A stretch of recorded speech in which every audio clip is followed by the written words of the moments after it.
पाकिस्तानचा माजी वेगवान गोलंदाज शोएब अख्तर हा पुन्हा एकदा चर्चेत आलाय। मात्र यावेळी कारण क्रिकेट नाही तर त्यांच्या मोठ्या भावाच्या अंत्यसंस्काराला उपस्थित असलेल्या एका वादग्रस्त व्यक्तीमुळे भावाच्या अंत्यसंस्काराला लष्कर-ए-तोयबाचा दहशतवादी उपस्थित असल्याचे व्हिडिओ व्हायरल झाले। त्यामुळे पाकिस्तानच्या दहशतवाद्यांबाबतच्या धोरणांबाबत पुन्हा एकदा प्रश्नचिन्ह उपस्थित झालाय।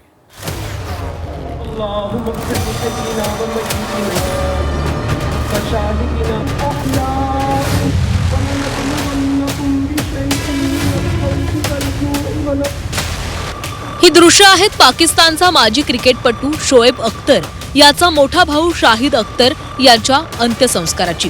इस्लामाबाद मधील H8 कब्रिस्तानामध्ये त्यांच्यावर अंत्यसंस्कार करण्यात आले।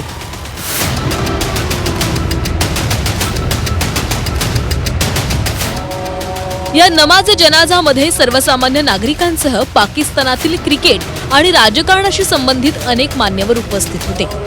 मात्र या गर्दीमध्ये एक अशी व्यक्ती दिसल्याचा दावा करण्यात येतोय ज्यामुळे सुरक्षा यंत्रणांचं लक्ष वेधलं गेलंय।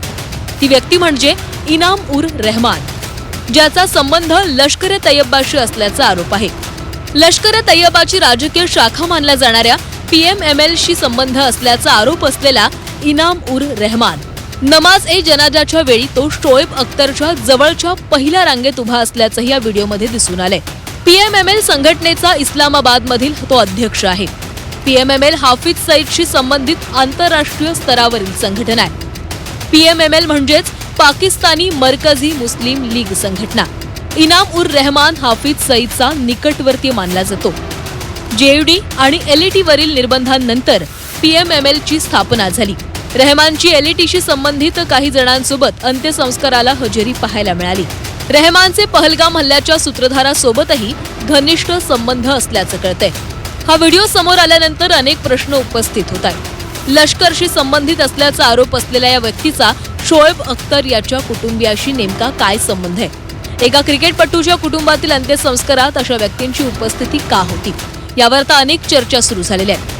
या घटनेनंतर पाकिस्तानमध्ये दहशतवादी संघटनांच्या कथित हालचाली आणि त्यांना मिळणाऱ्या आश्रयाबाबत पुन्हा एकदा प्रश्न उपस्थित केले जात आहेत। ब्युरो रिपोर्ट, झी 24 तास।